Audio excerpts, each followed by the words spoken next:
नमः शिवाय प्यारे साथियों, स्वागत है आपका हमारे चैनल वर्ल्ड ऑफ हैप्पीनेस में।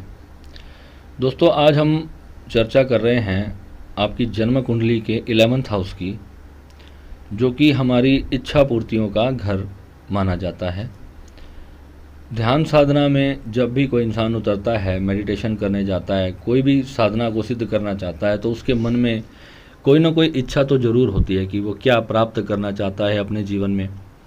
तो वो जो भी पाना चाहता है उसी के लिए ही वो साधना करता है।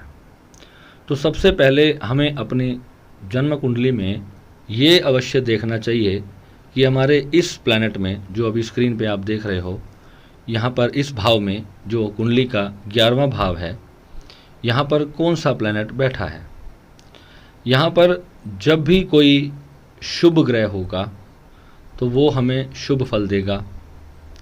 अगर इस भाव के ऊपर किसी पाप ग्रह की दृष्टि होती है तो यहाँ पर इस भाव से हमारे को रिजल्ट नहीं मिलते हैं। जैसे कि कोई पाप ग्रह यहाँ पर बैठ जाता है, इंक्लूडिंग शनि। शनि भी यहाँ पर बैठ करके, मैं शनि की बात इसलिए कर रहा हूँ क्योंकि शनि यहाँ पर सबसे अच्छा अगर कुंडली में कहीं माना जाता है तो वो शनि के लिए 11वां घर सबसे उत्तम होता है।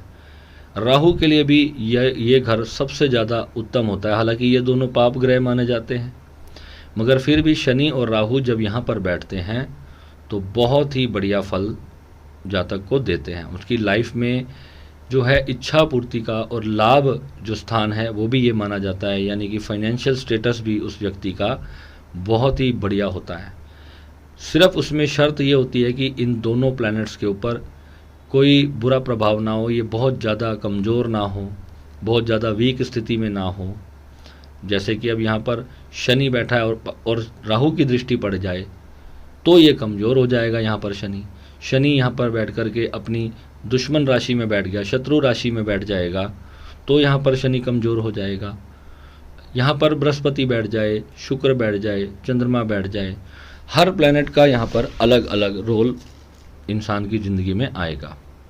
तो यहाँ पर इंसान जो भी इच्छाएं करेगा, मान लो कि यहाँ पर 3 नंबर लिखा हुआ है, 3 नंबर का स्वामी बुध हो जाता है, तो बुध यहाँ से बैठ कर के अगर मान लो फर्स्ट हाउस में चला गया, इसका जो लॉर्ड है, इस भाव में आपको ये देखना है कि कौन से नंबर की राशि वहाँ पर बनती है।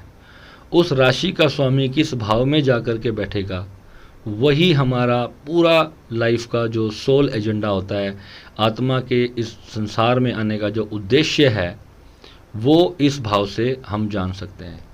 और वो ही आपकी पूरी जीवन की, आप पाओगे कि आपकी पूरी जीवन की जो भाग दौड़ होगी उसी से रिलेटेड होगी।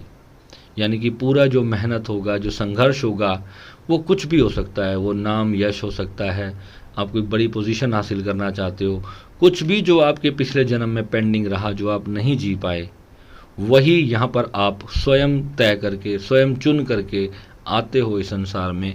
और इस भाव के अंदर जैसे ही इंसान पैदा होता है तो ये प्लैनेट वहाँ पर आपके दिखाई दे जाते हैं। तो वैसे ही जब भी यहाँ पर आपको अपनी ज़िंदगी में कुछ भी देखना है कि मेरी इच्छाएं पूरी नहीं हो रही हैं, तो सबसे पहले आपको इस भाव को देखना है कि यहाँ पे मेरा कौन सा प्लैनेट बैठा है 11वें घर में, ये मेरा अच्छा है, शुभ है या अशुभ है। तो जो भी उसकी रेमेडीज़ हैं उसको आप कंसल्ट करने के लिए आप हमें कॉल कर सकते हैं। व्हाट्सएप का नंबर भी दिया हुआ है, वहाँ से आप अपनी अपॉइंटमेंट बुक कर सकते हैं। किसी भी चीज़ की जो रिक्वायरमेंट है ना अपनी लाइफ के अंदर, वो इसी घर से तय होगी कि ये पूरी भी होगी या नहीं होगी। इस ग्रह की जब दशा या अंतरदशा आएगी जीवन में, तो उस समय पर वो कार्य पूरा होगा। जब उसका कमज़ोर समय चल रहा होगा तो उस समय पर वो कार्य संपन्न नहीं होंगे। तो जब वो समय नहीं चल रहे हैं तो उस वक्त हम जब उसके लिए एफर्ट लगाते हैं, एनर्जी लगाते हैं, टाइम स्पेस खर्च करते हैं अपना, तो उसमें क्या होता है, फिर मन हमारा परेशान रहने लगता है कि मैंने इतनी मेहनत करी और सारा रिज़ल्ट ज़ीरो हो गया। कितने लोग मैं देखता हूँ जो सीए बनना चाहते हैं, 4-4 साल, 5-5 साल लगातार अटैम्प्ट करते हैं, हर साल एग्ज़ाम देते हैं, फिर फेल होते हैं। जाके पता चलता है कि ख़राब प्लैनेट की ख़राब दशा चल रही है, इच्छा पूर्ति भाव के अंदर ही उसकी दृष्टि है और वो इच्छा पूरी होने नहीं देनी उसने। तो उसके लिए एफ़र्ट छोड़ देना चाहिए, उस वक्त उस प्लैनेट की रेमेडी करना चाहिए और फिर एफ़र्ट लगाना चाहिए। नहीं तो हमारा जो 4-5 साल का जो समय होता है, 7 साल का, 10 साल का, वो उसी संघर्ष में निकल जाता है। कितने लोग मुझे कहते हैं गुरुजी मैं 10 साल से एफर्ट कर रहा हूँ, मेरी पूर्ति ही नहीं हुई। कोई व्यक्ति साधना ही सिद्ध करना चाहता है और पता चले कि 11वां भाव जो है बुरी तरह डैमेज हो रखा है, तो साधना सिद्ध ही नहीं हो रही है। इतना संभव प्रयास उसने कर लिया, बहुत मेहनत कर ली, घंटों जाप कर लिया, घंटों साधना कर ली, सब कुछ करने के बाद भी उस प्लैनेट का फल ही नहीं आता। तो इस भाव को वहाँ पर हमें देखना है कि इस भाव में क्या समस्या है।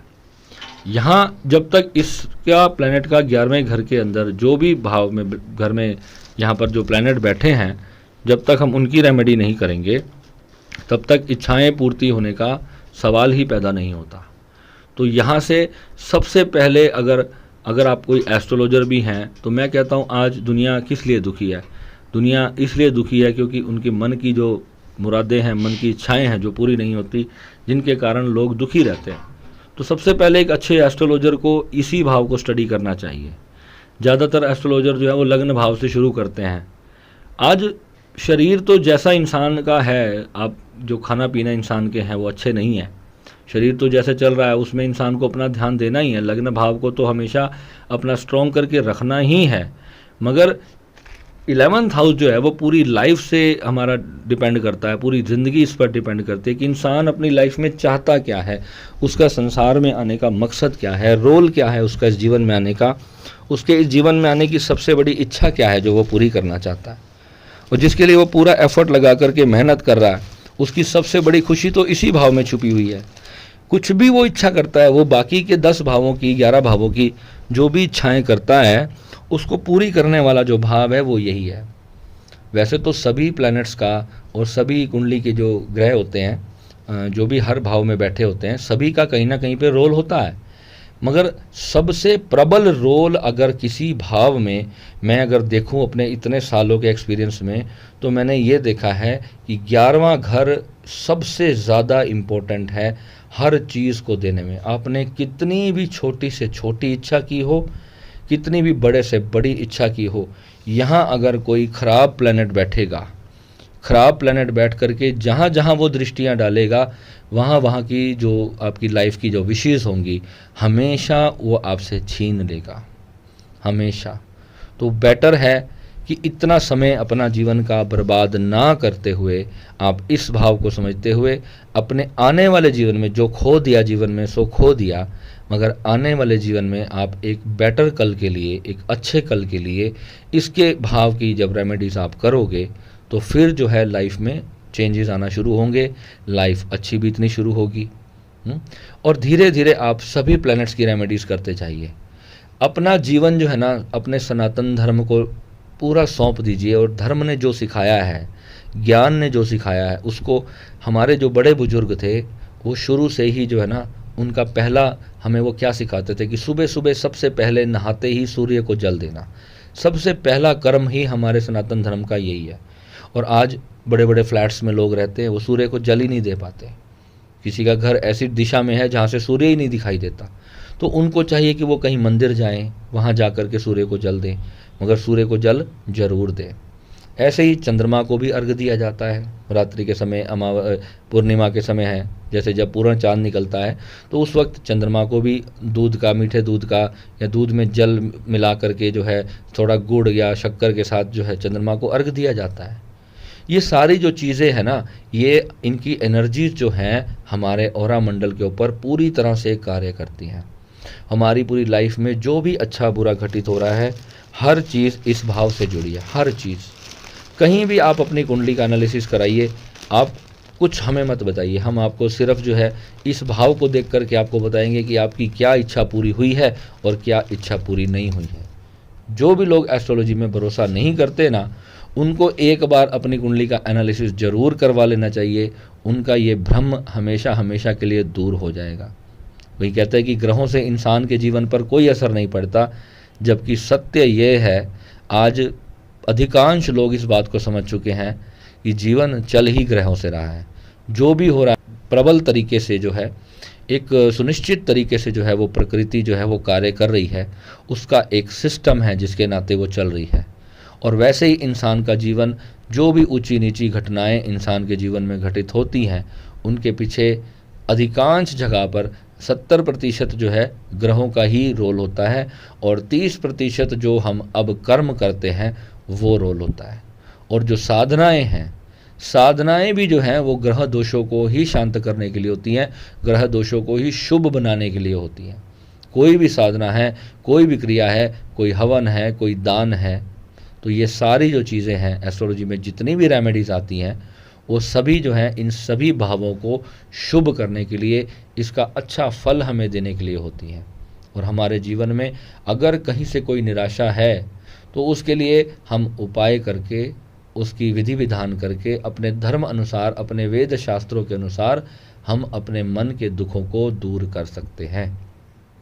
ठीक है, तो आप सबसे पहले जब भी अपनी कुंडली देखें तो सबसे पहले इस भाव को देखें कि यहाँ पे कौन सा प्लैनेट बैठा है। फिर उसके लिए आप बहुत सारे यूट्यूब पे मेरे जैसे भाई बहन सारा दिन आप लोगों के लिए काम करते हैं और आपको कुंडली नहीं भी दिखानी, आप एक एक प्लैनेट के हिसाब से भी सर्च करके अपनी कुंडली के बारे में जान सकते हैं और क्या रेमेडीज़ आपको करनी है वो सभी आप कर सकते हैं। पूरा ज्ञान तो आपको जब दशा, अंतरदशा, प्रत्यंतर दशा, ये सारी चीज़ें जब आप देखते हो उस वर्ष फल में, इस वर्ष अभी ग्रहों की क्या पोजीशन है, वो सब तो आपको एक अच्छे विद्वान ज्योतिष को दिखाने के बाद ही समझ में आएगा कि किस वक्त मुझे कौन सा उपाय करना चाहिए और किस वक्त पे मुझे कौन सा उपाय नहीं करना चाहिए।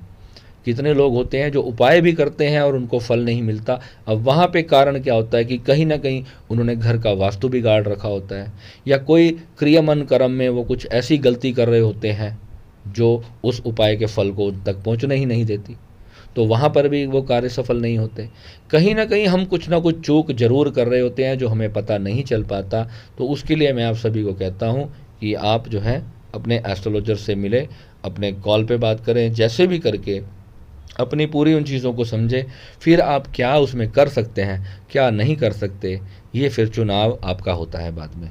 क्योंकि कई उपाय भी इतने टफ होते हैं कि इंसान नहीं कर पाता, पॉसिबल ही नहीं होता है। कितने लंबे लंबे उपाय होते हैं कई चीज़ें, क्योंकि यही परमात्मा की सृष्टि का विधान है। हमें कहीं ना कहीं जाने अनजाने में कुछ हमसे ऐसे कर्म हुए होते हैं जिसके कारण हमें उसकी सज़ा प्राप्त होती है, तो फिर वहाँ पर हमें वो भुगतनी भी पड़ती है।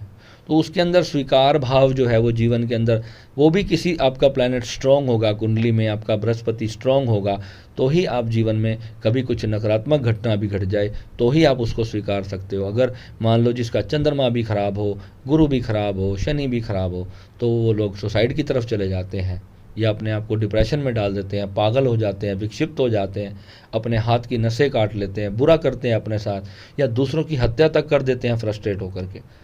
किसी इंसान ने किसी के साथ गलत किया तो उससे बदला लेने के लिए उसकी हत्या तक हो जाती है। तो ये सब जो क्रोध आता है, ये क्रोध कौन देता है आपको? यही मंगल और शनि, सूर्य, ये जब बिगड़ जाते हैं, राहु, ये जब बिगड़ जाते हैं तो व्यक्ति का क्रोध इस लेवल पे चला जाता है कि वह सामने वाले बंदे की हत्या करने से भी नहीं डरता।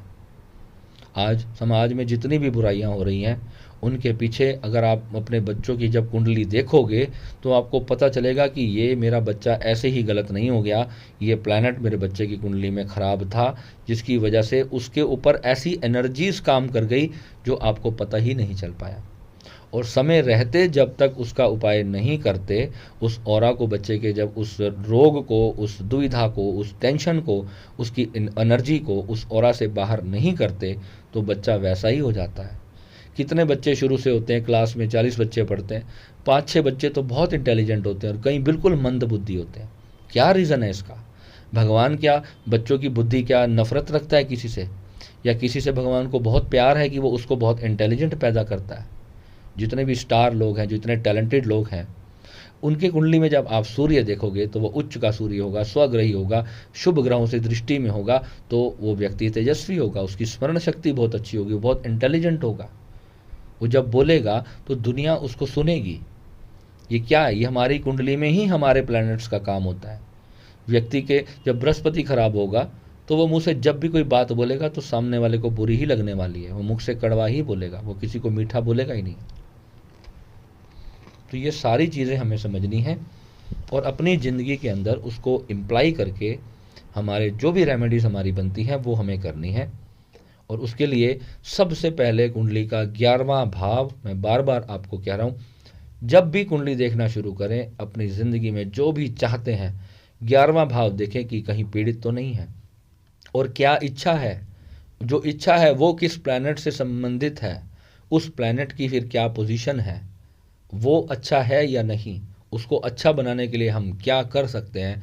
फिर वो रेमेडी जब आप करोगे, प्लस 11th हाउस को जितना जागृत करते जाओगे, किसी का 11 घर भी सोया हुआ होता है तो कोई इच्छा व्यक्ति की पूर्ण नहीं होती, वो बिल्कुल अभाव में ही संसार से चला जाता है, और जो अभाव में जाता है तो फिर दोबारा जन्म में आने का वो कारण बनता है, क्योंकि अतृप्त आत्मा जो है कभी भी शांति को प्राप्त नहीं होती। ठीक है, तो इस भाव से हमेशा अपनी कुंडली को देखना शुरू करें, और अपने कोई भी जानकारी आपको चाहिए तो आप हमारी फ्री ब्रॉडकास्ट से भी जुड़ सकते हैं, जहां पर आपके सभी क्वेश्चनों का आंसर आपको दिया जाएगा। वो वॉइस मैसेजेस के थ्रू आप अपने क्वेश्चंस हमें व्हाट्सएप पे भी भेज सकते हैं, और फ्री ब्रॉडकास्ट में जुड़ करके आप बिना कोई पैसा दिए भी अपने जीवन के बारे में लाभ प्राप्त कर सकते हैं। साधना से जुड़ने का हमारा टोटल अलग प्रोसेस है। हमारी लाइफ टाइम सदस्यता के लिए जो जुड़ना चाहते हैं तो उसके लिए भी आप पूरी जानकारी ले सकते हैं, क्या क्या कोर्सेज हम लेकर के आप लोगों को करवा रहे हैं, वो आपके जीवन को बदलने के लिए पूरी तरह से सक्षम है, उसकी भी पूरी जानकारी आप हमारे व्हाट्सएप नंबर पे मैसेज करके आप प्राप्त कर सकते हैं। ठीक है, मिलेंगे आपको अगले वीडियो में। नमः शिवाय।